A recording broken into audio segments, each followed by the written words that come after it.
Glad to have everybody here. I was wondering how big a crowd we would get for this. Should be a good one. By the time we finish up this this tour, I think it's going to be a beautiful spring day. I think it's supposed to just get better and better. It was kind of ugly this morning. The plant list will be available online. The plant list is available online?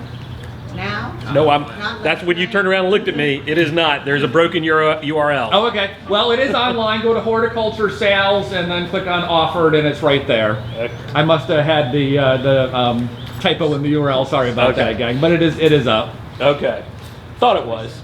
And there's still a little bit of flexibility with that. It's mostly correct, but as we go through and label things, there's some things that are just so far behind because it's been such a cool spring that nothing's showing on the plants. We may pull them from the list, but mostly everything's on there, and we have really good plants this year. We are going to get out and walk around. This will be a tour, but I did bring a few things up here to talk about very quickly. Some things that I'm really excited about in the sale.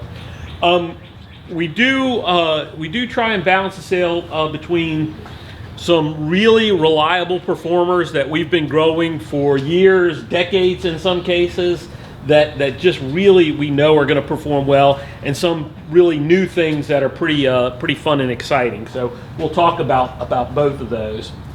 One of these old reliables in the landscape, Cryptomeria.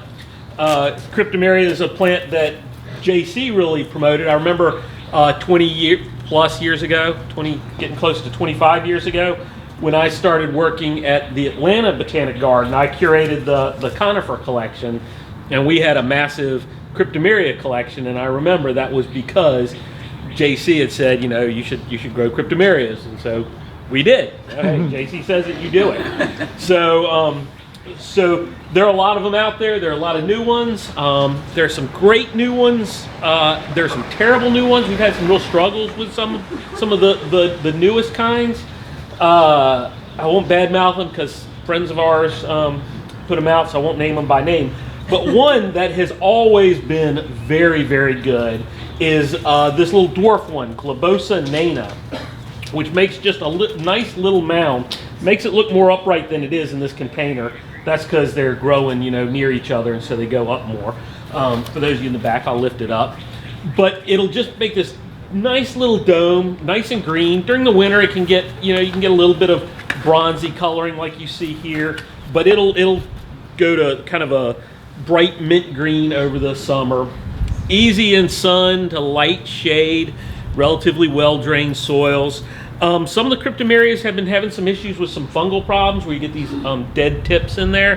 Have not seen that at all on globosa naina. I won't say it won't happen, but I haven't seen it. But just a really, 3 feet by 3 or 4 feet wide. I don't know when this was first introduced. Maybe, with a name like globosa naina, that's a Latin name, should be before 1959. It's still out there. When you consider all the other new plants that come and go so quickly, things like that hang around in the trade often are really good. So that's one that I think is fantastic, and that's going to be in the sale. Now, a relatively new one, at least in the U.S., is this plant, Osmanthus heterophyllis hariyama. Osmanthus, as some of you may know, is among my favorite plants, mostly like the Osmanthus fragrans, which we have the orange flowered form in the sale. We have several Osmanthus in the sale. This Japanese selection, if you're really familiar with your Osmanthus, you may know an older one called Sasaba, which had these same kind of really stiff leaves that are kind of spiny and tough. Sasaba would grow upright and tall and be kind of loose and open and very thin, very picturesque. I like it a lot. We may have Sasaba in the sale. I can't remember now. But this hariyama is basically a dwarf form of Sasaba. So it's very congested. You get these congested growth of this really dark green leaves. Does not flower really very heavily at all. I have seen flowers on hariyama, so it does flower some, but you don't grow it for the flowers. You grow it for this form. You know, if you listen to the nurseryman, they say 3 feet by 3 feet or so. You know, that's probably a good size in 5 years. 10 years, it's going to get a little bit bigger. 20 years, you know, there's no such thing as a dwarf plant, just really, really slow growing ones. So I think ultimately this is going to get 5 or 6 feet tall, really, and be more upright than wide. But just a cool plant. If anybody has questions about any of these things I'm talking about, ask me. So do you think you'll have some osmanthus in the sale that bloom in the fall that smells so good? We'll have Osmanthus fragrans, Aurantiacus, the orange flowered one. What's the one that's orange? Aurantiacus. Sasaba is in the sale. Sasaba is in the sale. So there'll be one that looks like this, but gets taller. Gets 12 or 15 feet. Yeah, Osmanthus fragrans, my absolute favorite plant. The orange flowered form is incredibly showy. There's really basically a single clone that's grown in the tray. It's a very dense, upright form.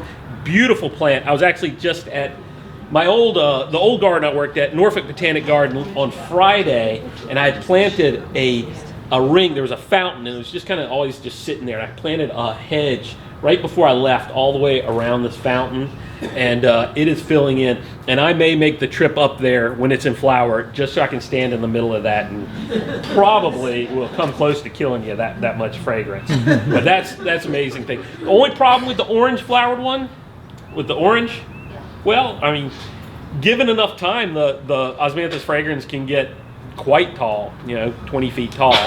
But in, say, 10 years, you're looking at 8 feet or so. But what I was going to say is the one problem with the orange flowered Osmanthus, it's almost a perfect plant. It's showy, it's tough, it's evergreen, it's fragrant, it's all these things. The orange one flowers for a much shorter period of time than the white flowered one. It really is abbreviated, but it's worth it. We also have another Osmanthus heterophyllis in the sale. That's the variegated one, not goshiki that's speckled, but one that's white edged, that variegatus, which is a really nice plant. They all like sun? They like sun. They'll grow in shade. They're natural kind of understory plants, but flowering is much better in more sun. But they'll grow just fine in shade. They just won't flower very well for you. All right. Love that plant. A little bit spiny. My guess is deer will not eat this. Where's Marilyn? I know she's here somewhere. Yeah, there's always some. Now, we don't always just like Asian plants. There are some native plants that we do like as well. We've got quite a few in the sale. Things like Hydrangea quercifolia. We've got the great dwarf one, peewee. That's such a fantastic plant.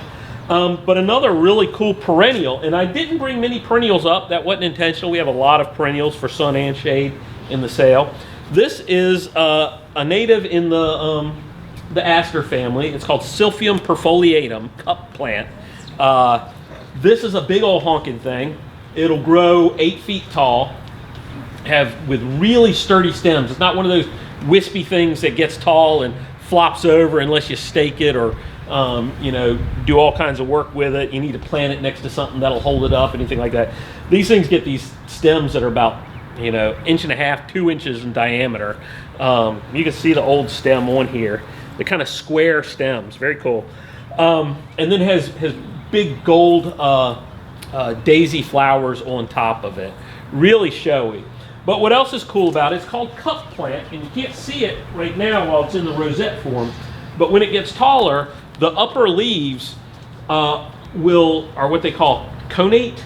They don't really have a stem to the leaves. They're held right up at the stem, and they kind of fuse together, so you get almost one leaf that's going across there. It makes little cups where water accumulates. So after it rains, you'll often see in your cup plant birds using it to drink, to splash around in like a little water fountain, which is kind of neat.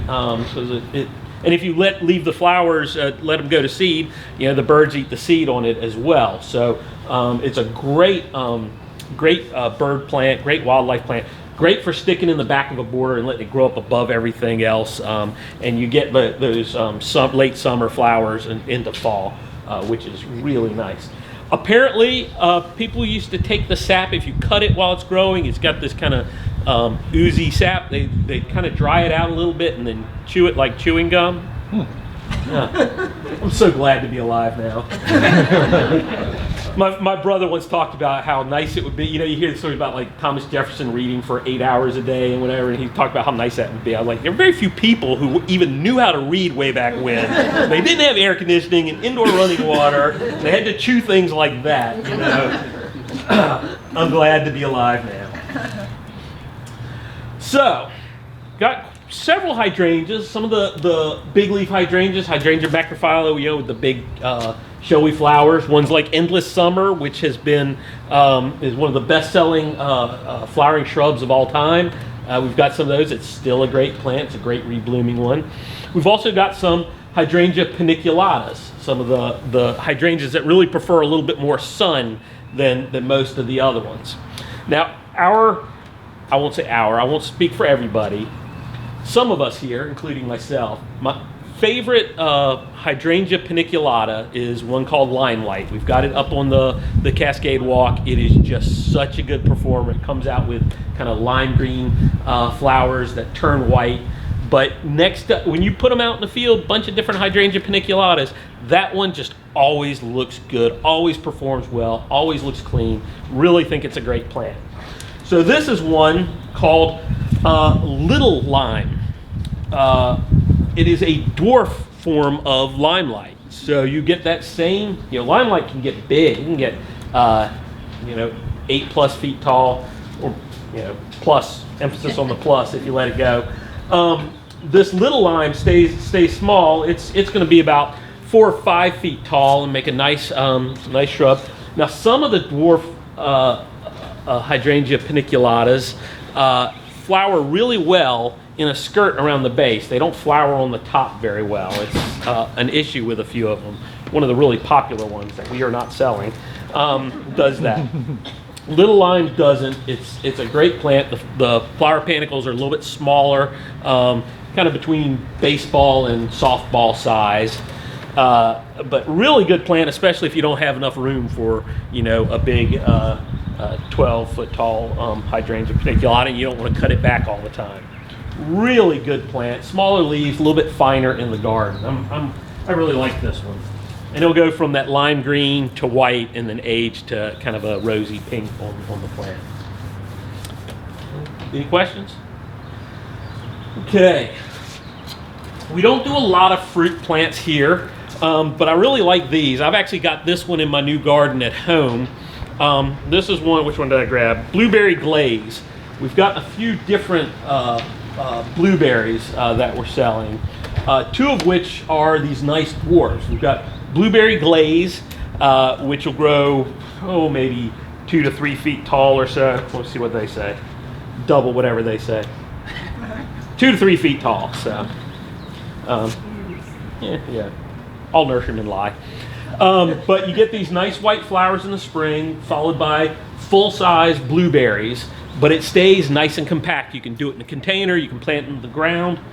When the other ones we're selling, the jelly bean, is even smaller and tighter. I mean, that thing is really a tight little plant. If we had enough, you could buy them all and make little parterres of edibles. The jelly bean is semi-evergreen. In a winter like we had last winter, it would go mostly deciduous, but in a milder winter where we're not dipping down below about 14, 15 for most of the winter, it would stay mostly evergreen. It's got even larger flowers than this. I've got the 2 planted side by side at my house. It's got larger flowers, more pink in the flower, and really large fruit on this. Really, it's like 1 to 2 feet tall. It is a tight little plant. I really like them a lot. They're both flowering now. And when you plant more than one of these, they cross-pollinate, you get better fruit set. And of course the birds love that when you do that for them, because they usually get to them before you do. We've got another one called Pink Icing. It is not a pink fruited form. There are several pink fruited forms out there, usually with names like Pink Lemonade, because the berries never get sweet. They always stay kind of sour. But the pink icing is one, it'll get a little bit taller. It's more, 4 feet or so, 4 or 5 feet. But the new growth on it is bright pink. And then it gets a really nice blue over the season. And I'll say the blueberry glaze gets a nice bluish cast to the foliage, while the jelly bean is more dark green. But all three of them are great, and so if you plant out multiples, you get better fruit set on there. Glaze or glaze? Glaze. Okay. Do the fruits taste as Yeah. The fruits taste. I don't know about pink icing is supposed to taste the same. I've never tasted the fruit on it, but jelly bean and blueberry glaze taste like blueberries, just like they're supposed to. Okay, for our longtime members, we do try to have plenty of perennials for shade, because they've all got trees and shrubs and have no sunlight left in their yards because they've gotten so many plants from us.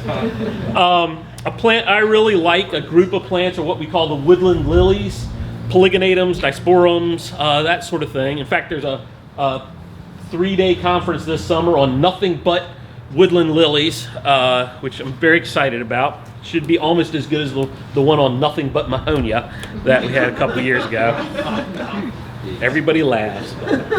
3 days of nothing but green plants with yellow flowers. This is a polygonatum.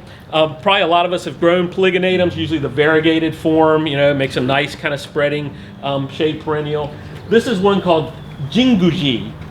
And I'm not sure if these all came from plants that we brought back in 2006. Before I worked here, I was over with several different folks, some nurserymen from North Carolina and some other folks, and we got one plant of this and divided it up and all took a piece, and it spreads and forms nice mats. And I think that's where most of what's in the trade comes from. Its claim to fame, it's a green leaf one. It's typical green leaf of the species, but really nice red stems. And when you get it in the ground for a year or two, like a lot of plants, that color starts to get more and more vibrant. So the plant that I had in my yard for many years before I moved, the stems were just absolute burgundy red, and as they get older and get bigger, they'll get even darker and really nice. It's kind of a subtle thing, but when you see this next to other polygonatums, it really does make a difference. The other nice thing about it is the stems are nice and sturdy, so they don't flop around. And then you get these white flowers. These are just starting to open up, so kind of white flowers tipped with green. They'll open up and kind of hang down along there, and then you'll get blue-black fruit hanging from those after they're pollinated. And you can see this is, you got what, 1, 2, 3, 4, 5, 6, 7, 8, 9 stems that are up, and then another 3 that are popping up. So it's pretty quick. You can take it and plant this just like this, or if you want to spread it out more, you take this, knock all the soil off, divide it up into a few different pieces and plant it out, and you'll get a really nice spread on there. What's its name again? Polygonatum odoratum, variety pluriforum, jinguji. Polygonatum jinguji. I don't know. Red stem Solomon seal, maybe. So there's those that are native. We have Solomon seals that are native, right? Different thing, but yes. We have some native Solomon seals. None with red stems though. Just saying. All right. Another kind of weird thing. How many people? Many of you familiar with Poncirus, the hardy orange? And flying dragon, the contorted one. Well, this is a variegated flying dragon called snow dragon. Can't really see the variegation. Well, if you look closely, you can see kind of some yellowish in the stems. The leaves will be splashed white. Tends to be a slow-growing plant. It's kind of odd in that depending on how you graft it, if you do a cleft graft, it grows much quicker and larger. This is a cleft graft, so it's going to grow up a little bit more. If you do it a side veneer graft, it grows very, very slow. We've got one of those in the lath house that's growing very slow like that. Just kind of a weird characteristic of this plant. But it'll grow into a small tree, especially this form, this grafted form. Grow 8 or 10 feet tall. Get there slower than typical hardy orange. You get those great, the green stems during the winter, so even when it doesn't have leaves, it's nice. get white fragrant flowers in the spring. You'll get the orange fruits in summer or fall. I assume, I've never actually seen snowdragon with fruits on it, but I don't know why it wouldn't. I know it flowers, so I would think you would get the fruits on it. And those variegated tripartite, 3-part leaves on there. So really a neat thing. We've got a couple of those. So any questions about any of these? The one that's in the garden, Yeah. what's it called? Snowdragon. Snowdragon, and it's rather tall. No, oh no, we have flying dragon down over here. That's the plain green leaf one. The snowdragon is the variegated one. And do they go brown in the winter? The leaves drop off. Yeah, But do the the stems go brown, or is that a sign of death? Yeah, it's a sign of death. I mean, the oldest stems will start getting brown and bark, corky bark. But anything out should be green. If it's brown, it's dead. Sun or shade? If you want flowers and fruit, you want sun. They'll probably take a bit of shade. A lot of the citrus will, but they won't do much after that. Does it taste good? No. Does it taste good? No. And I tell people this all the time. Some of you have probably heard me say this. When I learned the plant, I was always told you can take the fruit, and if you add a lot of sugar, you can make marmalade. And I always told, for probably 15 years, I told people that they could make marmalade. I've never met somebody who actually makes marmalade. But somebody else told me they're really good in a whiskey sour. And I have tried that, and they are pretty good. You get that little bit of bitterness in there to go with the sweet and sour. So, any questions about these? Cold winter like this winter? Would they die in a cold winter? No, I mean we've got them in the garden. They're fine. Mine was in a pot, and I probably didn't keep it. Now in a pot, we had 200 hours below freezing, give or take, depending on where you live, straight. That's extreme for us. Usually we don't have to worry so much about the roots freezing on plants. And even in the ground here, some plants where the soil really froze, we're going to have issues with. In a pot, it probably froze through, and yeah, that's a real problem. In the ground, probably would have been just fine. So we have the snowdragon here in farm. What garden is it in? It is in the lath house. It's going to stay smaller than these because of how it's grafted. I'll try and remind me to point it out when we're in the lath house. We'll be right near it there. I think. Kind of hard to get in the lath house with a group this size. All right, y'all ready to go? You bet. Feel free to ask any other questions as we go. You can ask if something's going to be in the plant sale, and Chris may look it up for you and tell you. Okay, we have several different woody lilies as opposed to woodland lilies, agaves, yuccas, Dazzle Irians, nainas in the sale. This is a Dazzle Irian.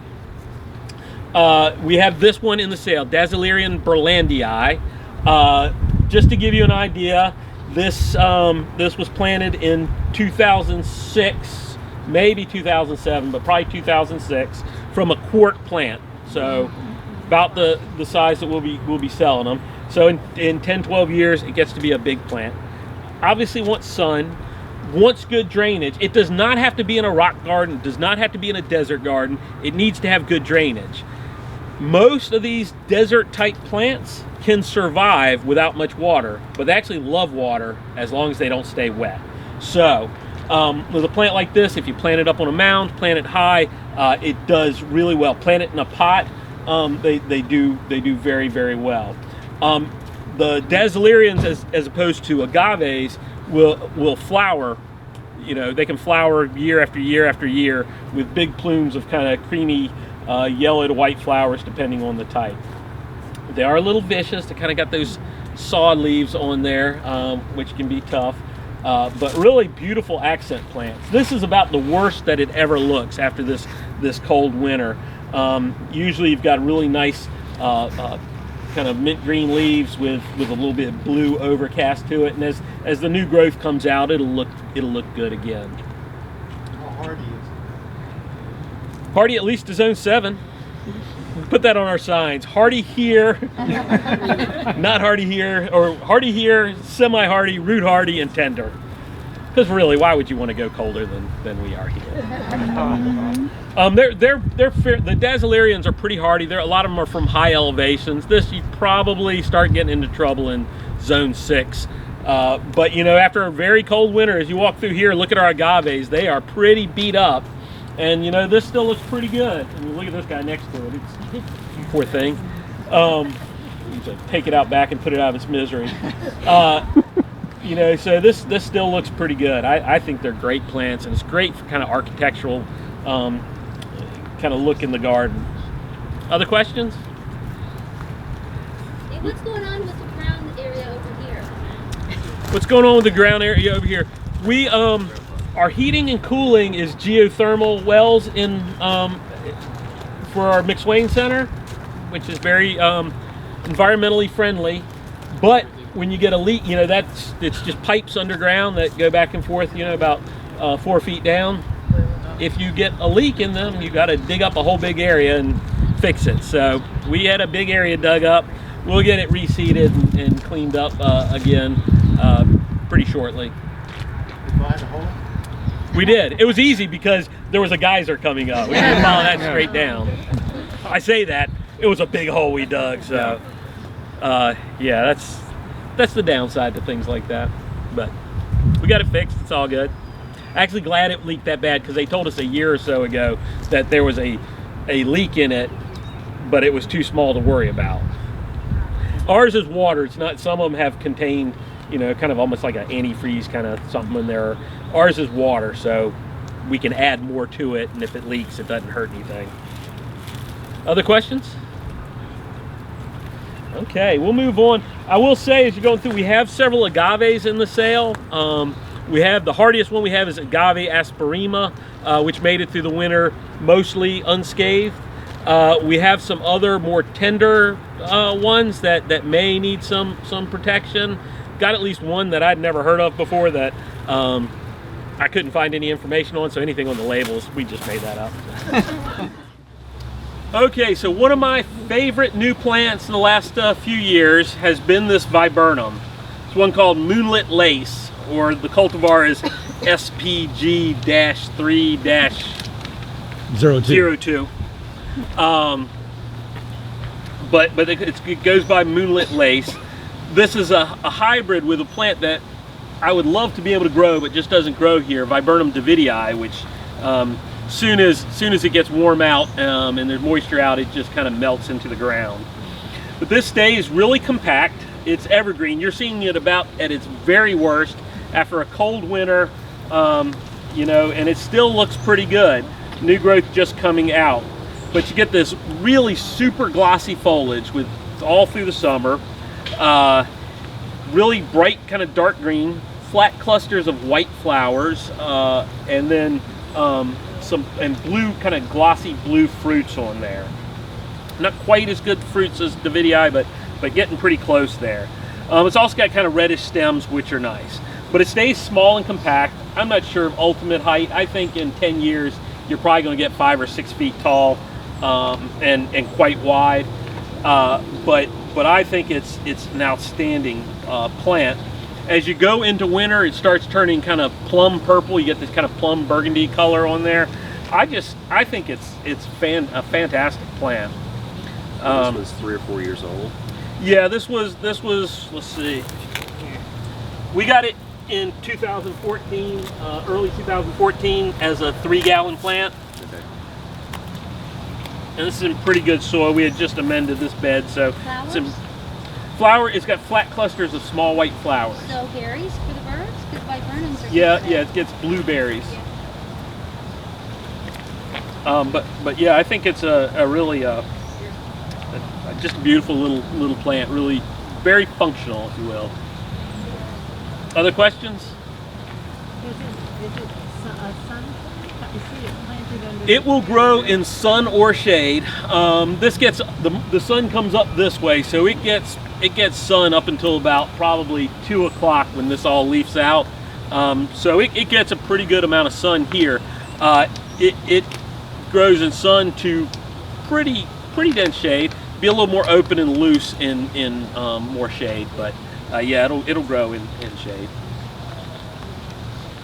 Other questions? That species of Davidii, related to Davidii at all? It's a hybrid with Davidii.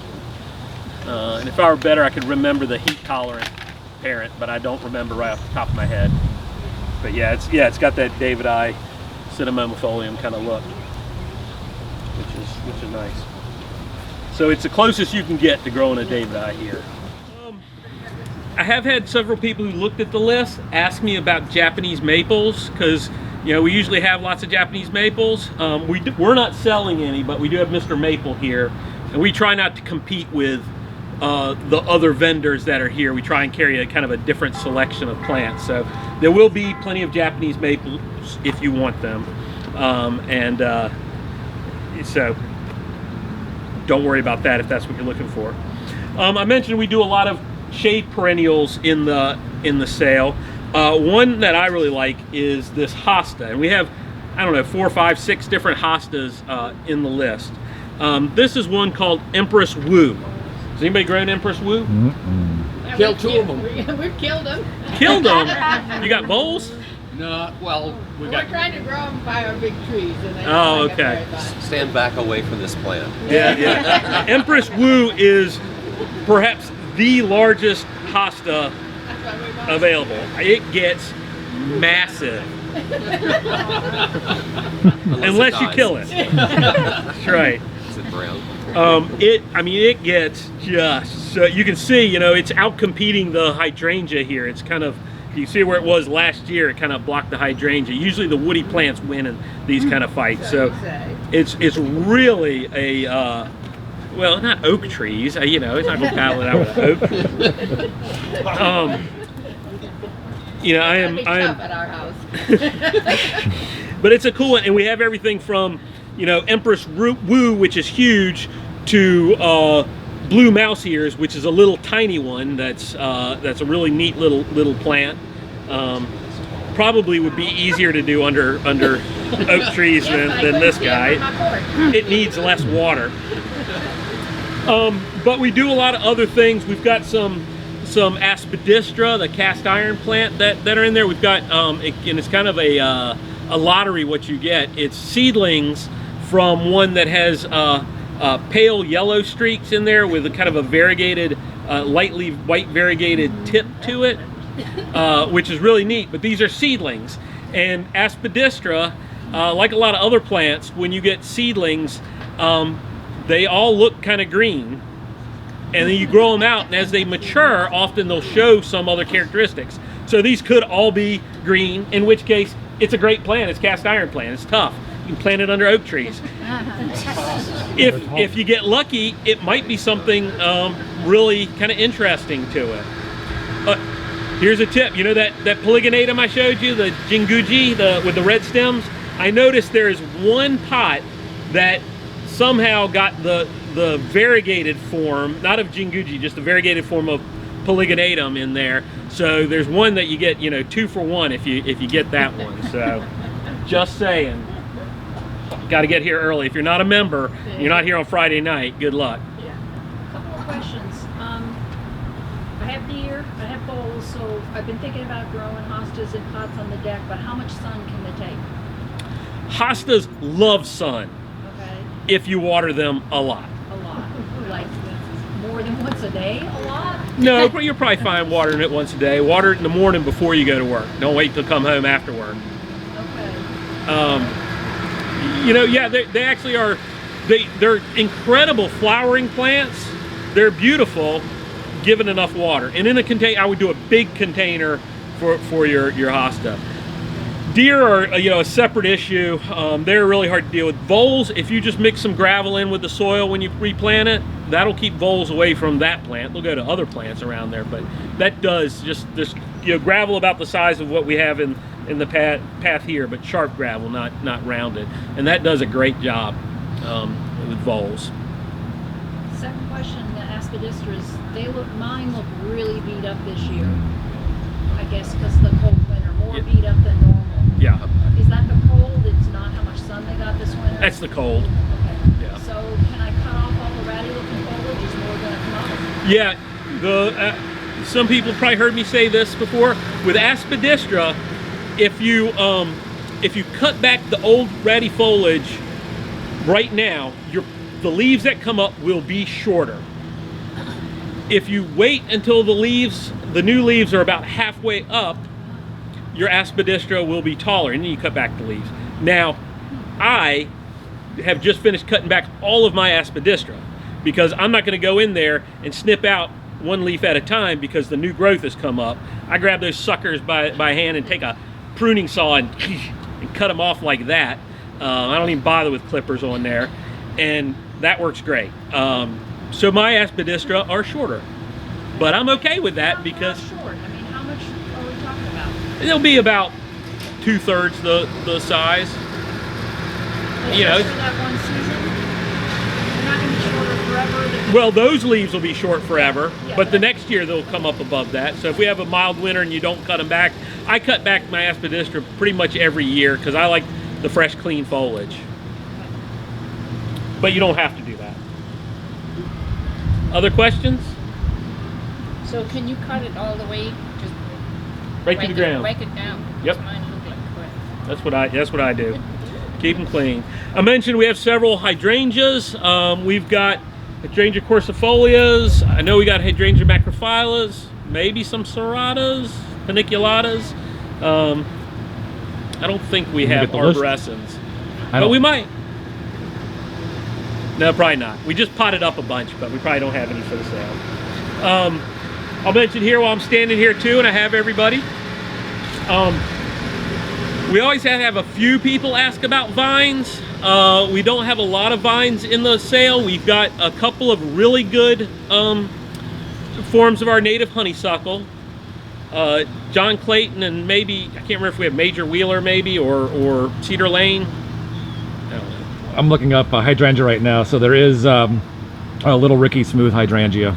So, okay, so yeah, we have Lime Ricky? Little Ricky. Lime Ricky, I'm Lime sorry. Ricky hydrangea arborescens. So both forms of our native hydrangeas, the oak leaf and the smooth hydrangea, and then other ones. We also, if you don't want a woody vine, we've got some smaller clematis that are in the sale. And one of my favorite plants, one of the first plants I bought for my own garden while I was renting an apartment, so what didn't do me much good, but is the climbing yellow bleeding heart, Dactylocapnos, macrocapnos. You know, you're familiar with bleeding hearts, little pink flowers starting to flower now, which we have both white and red bleeding hearts in our sale. But this yellow one, it climbs up, looks very, very delicate, but really it's a tough plant. It'll just, we have it planted in Asian Valley and just let it scramble up through a plant. It kind of climbs up on its own and just hangs over with these little yellow, bright yellow flowers for a good long time later in the season. Is that like sun? Does bleeding heart, Like some shade. does it like shade or is it a shade? It's really, what it likes is to be planted, you know, near another plant where it's kind of shaded and grow up through, and it'll kind of reach out for some sun at the top and flower that way. And then it dies back to the ground. So It won't take full sun then? you know, I don't know. I've never tried it in full sun. My guess is you need to keep it watered pretty well. But anybody grown bleeding heart vine in full sun? Anyone? Going once? Nope. Mark, that Podocarpus looks like extra special. What? It Is looks it? extra special. Yes. It's doing really well. It is doing really well. What it really needs is more sun. We may wind up actually removing it from here. It's one that flushes out red, and it is screaming red when it comes out in sun. Hasn't really shown that so much there. This in here, we've cut it back, trimmed it back a little bit. The idea was to keep it small and kind of trim tight in here. If it doesn't start showing that color, it's out of here, and we'll just have it out in the sun. Oh yeah, yeah. Yeah, in here it's a relatively protected environment. You see there's another one over there that fared pretty well. If we had let it go through the top, there probably would have been some brown tips at the top. Kind of over beside Chris, down low, is the small form of snow dragon. That's one we've had in the garden for a while. Like I said, that's a side veneer graft, and for whatever reason, those grow extremely slowly. So just pointing that out. The other one I was going to point out is over here on this side. It's not looking like much, but it's an iris, and you can kind of see it all along the front of the path over here. It's called Iris nata. And some people think this might be a species iris. I think it probably just has Iris japonica in it, which is sometimes called walking iris. If you have good soil, it might be called the running iris. It does spread quite a bit, which is great if you want a plant that's going to spread out and really take up a lot of space, flower well with nice blue flowers. It's really a nice plant, but it does go. Now, it seems like every year at our sale, we have one plant that we have more of it than anything else. In some years, it's been Encore azaleas, which I'm kind of ambivalent about Encore azaleas. One year it was roses. This year it's iris. And we have got some great iris. I'm not an iris grower. I've got several at home. I'm one of those people who buys iris based on the name, you know. I got like Cheetah Cheese and Anaconda Love and Dark Vader, you know, some of those. I don't even need to know what color it is. You know, it's an iris, so I get it. So we have a bunch of those. We have one, it's actually one of our longtime members, phenomenal plantsman, was dividing irises for us and gave us a whole bunch last year. So we grew them out for this. So we have a whole bunch of them, and they're really cool, really choice varieties, mostly of dwarf and standard bearded iris. We also have some species irises, some really unusual species irises, like Iris bungii, which grows in Nepal and Tibet and Mongolia. Don't know how heat tolerant it is. We haven't grown it out yet, but you know, hey, most irises are pretty good for us. We've got a few other ones. We've got some nice variegated ones. Iris pallida argentea variegata, which is beautiful in flower with blue flowers, but it would never need to flower for me because it's got these incredibly bright variegated foliage on it. But yeah, we probably have 20 or so different irises in the sale that I'm really excited about. I think they're great. A lot of fun stuff. We price those, you know, nice and cheap because we have a lot of them, so you can get some good irises. Yeah, thank you. Pointed that out. Down here, we'll circle around. Everybody can come through and see the iris, see the snow dragon over there, and right here in the corner by where I'm standing, you can see blue mouse ears just popping up, that little dwarf iris. How many people have ever bought plants or know Lolita Powell? Anybody? She's not too far from here. She sells hosta and iris, and I don't know how old she is, but 120, 130. What's that? Yeah, down in Princeton. And I mean, she's been weeding pots for so long. She's bent at an L angle like that. She grows a lot of hostas and iris, bunches of them. And I never bought plants from her, so I won't repeat any stories about her business practices, business sense. Seems to have good business sense. I don't know about customer service, but ask somebody who knows about it. They'll tell you some stories. She's a real character. But she called me up and she said, I'm getting old. I've got too many hosta. Would you like to come down and get some hosta from me? I said, sure, that'd be great. And so I'm thinking, you know, we've got a minivan that doesn't have any back seats. I'm thinking, is this big enough? You know, because I knew how many hosta, I've been there, I knew what she grew. So I take it down there, I figure I could double stack them and whatever. I get there, and she's got this little group of about 10 different miniatures, these like blue mouse ears and cat and mouse. And she said, I've got to cut back. So I've decided I'm not going to grow any more of the miniatures. Just not growing any of them anymore. And she had about 3 to 5 of each one of those plants. Just hundreds and hundreds of other hostas around, but she was cutting back. And I always love that. That's a real plants person there. That's cutting back, is just cutting these 15 different plants out of my life forever. First question anybody asks me when I tell them about a plant is, do deer eat it? So we do try and get some deer resistant plants. We have quite a few different salvias, sages that deer tend to stay away from. You know, the Osmanthus, hariyama, and sasaba, I don't think deer are going to go after much. One of the plants that I really tout as being very, very deer resistant are alyssiums. And we've got a few different alyssiums, anise trees, star flowers, whatever you want to call them. We've got our native, we've got 3 different forms of Alyssium parviflorum, our native alyssium. We've got just the straight Alyssium parviflorum, the species, which is a great evergreen shrub. We've got one called forest green, which is very similar, just stays a nice dark green, even in more sun. Alyssium parviflorum tends to be in shade, it'll be a darker green. When you get out in full sun, it kind of goes kind of an olive, yellowy green. Not bad, it's just different. And then we've got Florida Sunshine, which is yellow. I mean, it's a yellow plant. So we got several of those, but they're great if you have really high deer pressure, because deer won't just, I've never heard of deer eating alyssium at all. Every time I say that, I wait for somebody to say, they eat mine. We're waiting for Maryland. We also have quite a few ferns. A lot of the ferns have not popped up yet because we've had such a late winter.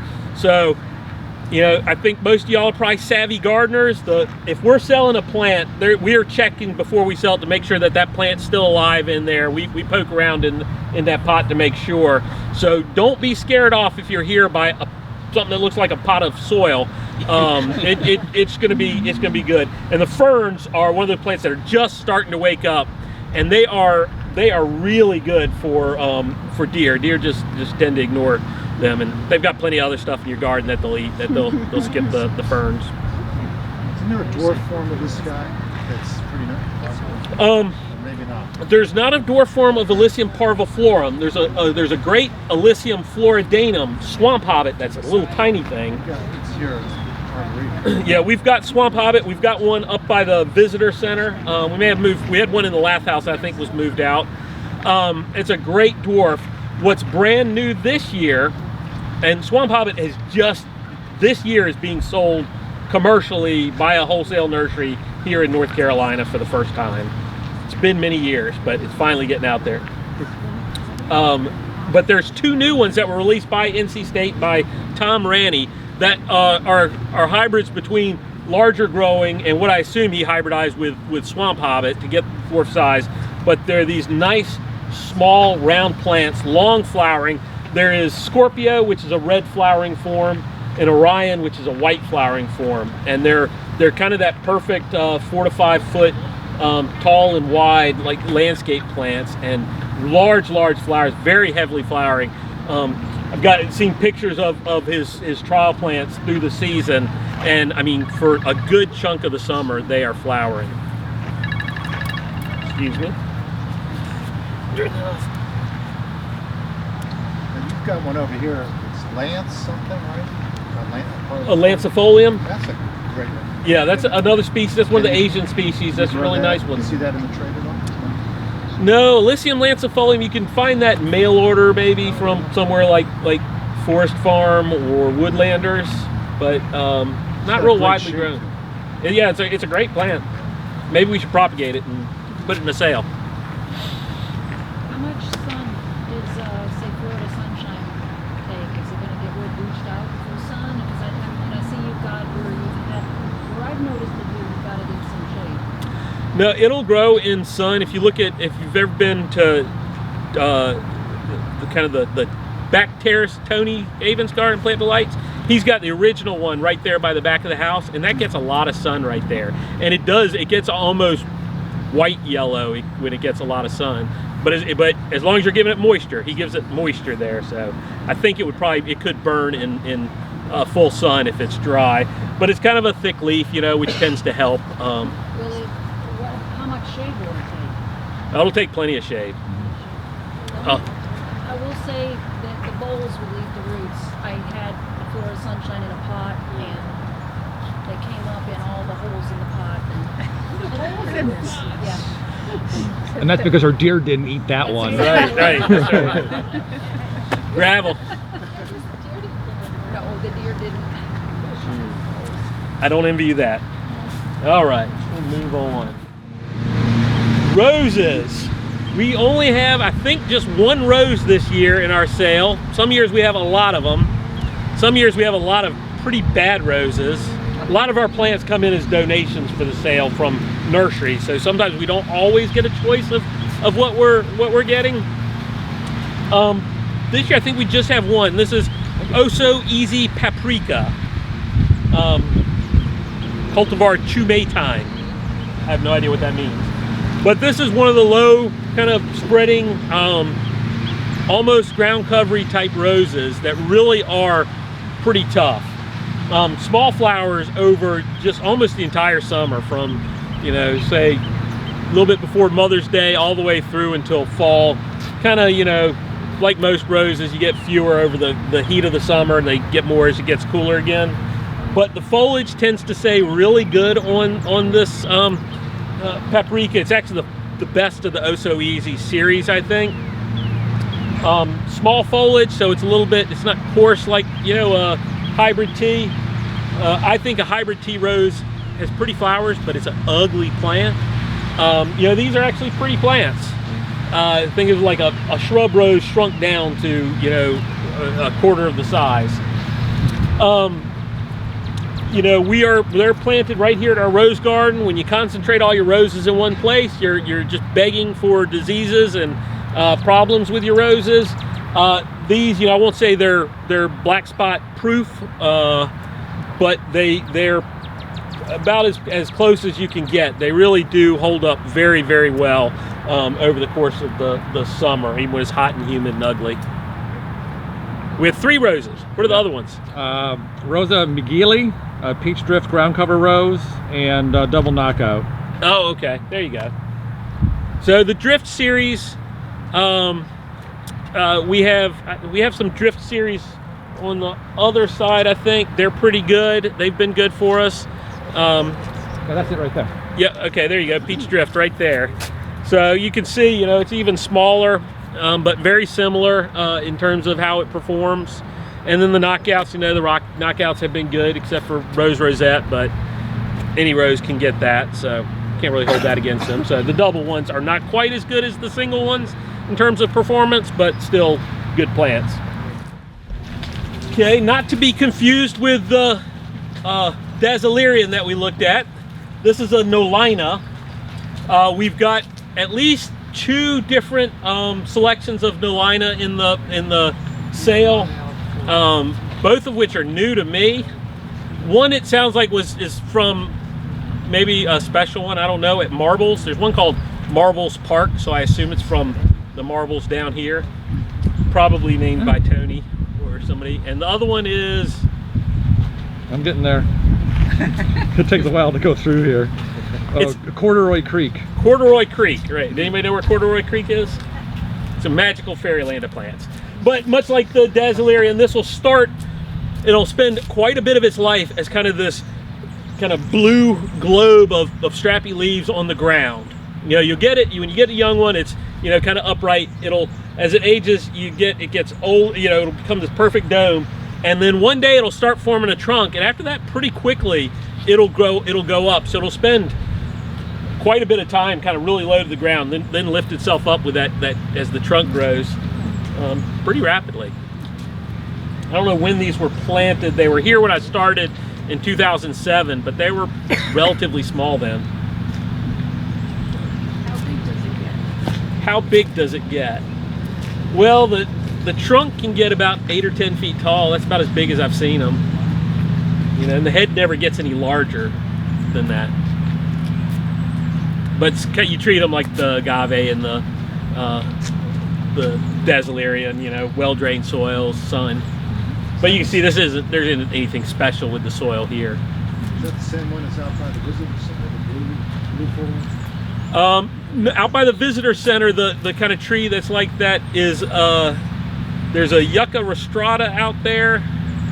Is that the one that's on the path? There's a couple of them. There's some near the map sign, or some near the emergency pole. Yeah, Yucca rostrata. So very similar, but in appearance anyway.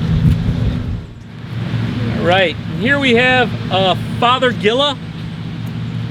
This is Fothergilla Intermedia Mount Airy. is one of the best performing ones for us. Beautiful native plant. It's a hybrid between two of our native species, Fothergilla major and minor. So this is intermedia. Taxonomists do not always have much imagination. It comes out with these little white bottle brush flowers. This is just coming into flower. Imagine this when it's all in bloom. It's really quite showy. They're fragrant, kind of honey scented. I'm told it's a fragrance I can't smell at all, but other people says it knocks them out. I think it's really nice kind of blue-green foliage. It's related to witch hazels. If you think of witch hazel foliage, it's kind of that shape, the shape of a lot of them, but it tends to have more blues in it. Often get really good fall color, especially when it's out in sun. Tends to be pretty disease and insect free. Don't ask me about deer, I don't know. Deer eat it, I'm sure. But just a really nice, well-performing plant. I've actually seen it a couple times in recent years at rest stops in North Carolina and South Carolina, planted out as a hedge. Just incredible, beautiful, dense hedge. I never would have imagined using it like that, but really impressive. I've never seen it when it's flowering like that. I've only seen it in leaf, but really pretty nice. But just super easy to grow. It's naturally a woodland plant, so it'll take quite a bit of shade. Usually when you think of Fothergilla, you think of shade plants, but it does, in sun, you get a really nice full plant that flowers really well. Kind of interesting plant. I always tell people this is one of those things where it's amazing what it does in cultivation. In the wild, if you've ever seen it in the wild, it's just about a 12-inch stick with flower on top of it, and then it kind of runs and it'll have another little 12-inch stick with a flower on it about 10 or 15 feet away. It does not look like something that would be a great garden plant. You take it out of the wild, put it in the garden, and it does this. But I've rarely seen an actual shrub of this in the wild. So kind of neat. I'll point out, this is the last plant I planned on talking about, but I'll point out we've got some columbines coming up, the Aquilegia. We've got some of those in the sale. We really try to get a lot of herbaceous perennials because a lot of people don't have space for a lot of big trees and shrubs. We've got quite a few variegated abelia, I think 3 or 4 different ones. I mentioned some of the agaves and Dazzle Irians, Nainas. We've got some variegated yucca. And the plants look great this year. I've been really impressed with the look of the plants. Great dianthus, all kinds of cool things. So happy to answer any questions about any of the plants, anything for the plant sale, anything else? How much moisture? I have one, but I was thinking about another spot that occasionally gets wet.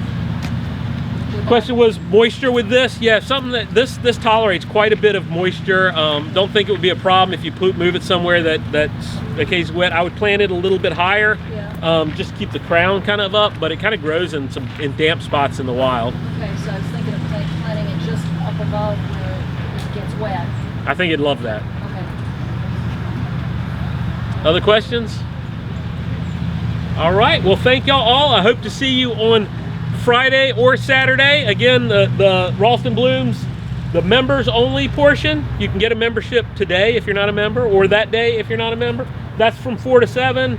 The plant sale, where we'll have food trucks and some art vendors and the bird houses, all that will be on Saturday from 9 to 4. You may not all be looking at the weather like I am. You may want to come on Friday. That's all I'm saying. But it's a great selection of plants. We've got more than twice as many plants as we had last year. More variety than we had last year. We had a lot last year, so it's going to be a really good sale.